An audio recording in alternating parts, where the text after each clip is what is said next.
I never thought I'd chainsaw my own bridge, just to spite her, but when Karen from the HOA bulldozed it at dawn, like some suburban dictator on a caffeine bender, I grabbed my bolt cutters and turned her precious cul-de-sac into a parking lot from hell.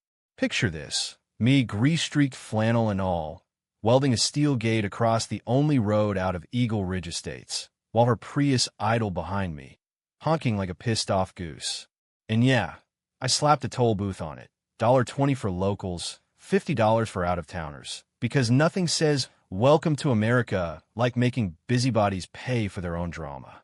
It started 6 months back when the ink was still drying on my deed to this dusty patch of heaven outside Phoenix. I'd inherited the ranch from my uncle, a scrappy old vet who built that bridge himself in '82, hand-hewn beams spanning Dry Gulch Creek, so folks could cut through from a new subdivision without detouring 10 miles on the highway. Keeps the peace, he'd say, nursing a bud at sunset. But peace? Huh. Enter Karen Whitaker, queen bee of the HOA board, with her clipboard and her community standards binder thicker than a phone book. She rolled up one Tuesday in her Tesla, irony much, demanding I tear down the bridge because it encroached on the aesthetic easement. Aesthetic? The thing was a functional eyesore, sure, but it saved her precious Karens a whole commute to the Trader Joe's. I laughed it off at first. Karen, this bridge has outlasted 3 recessions. It's grandfathered in. But she wasn't having it. Cited some bylaw about uniform curb appeal, fined me $500 a month, then escalated to liens on my property. I lawyered up, but her board stacked the deck.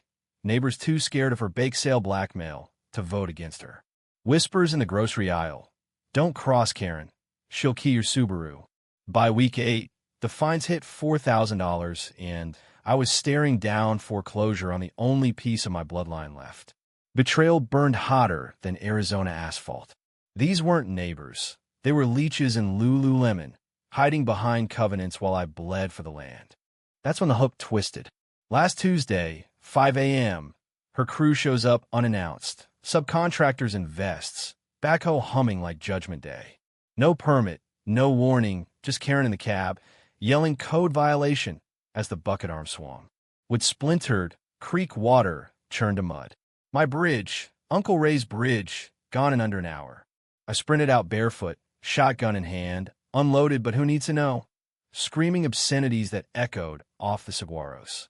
She didn't even look back, just peeled out, leaving a cloud of dust and a violation notice taped to my mailbox. Fury's a hell of a motivator. By noon, I'd rallied my ranch hands, 2 ex-Marines and a Coyote smart mechanic, and we went full Mad Max hauled in chain-link fencing from the scrapyard, bolted a cattle guard with spikes sharp enough to pop yoga ball tires, and erected that toll booth from an old shipping container, painted camo green with a neon sign. Pay up or park it. First car through, Karen herself, late for her Zumba class, screeching to a halt. This is illegal.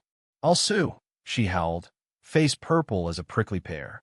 I leaned out the window, ticket book in hand. That'll be $50, ma'am. Cash or Venmo. And tip your driver. Her neighbors piled up behind, soccer moms, tech bros, and Teslas, cursing me on next door, calling it extortion and un-American.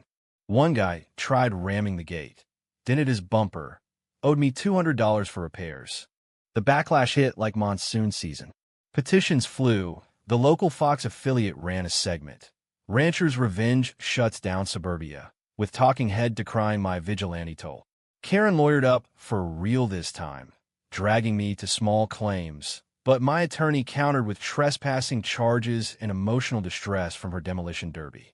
The judge, a grizzled type who hated HOAs, slapped her with a restraining order and ordered restitution. $12,000 for the bridge, plus my legal fees. She paid, all right, but not before keying my F-150 and doxing my address on the community Facebook group. Armed squatter terrorizing families. Cue the death threats. In the end, though, victory tastes like cheap whiskey, sharp and fleeting. Karen's board imploded. Half the neighbors defected, selling out to flippers who don't give a damn about aesthetics. She slunk away to a condo in Scottsdale, posting passive-aggressive sunsets on Instagram. Caption: grateful for new beginnings. HOA life. Me? I rebuilt the bridge taller, stronger, with a private gate for ranch access only. The toll booth stands, raking in beer money for barbecues. But every time I cross that creek, I see Uncle Ray's ghost in the ripples and wonder if revenge just traded one bully for a dozen more.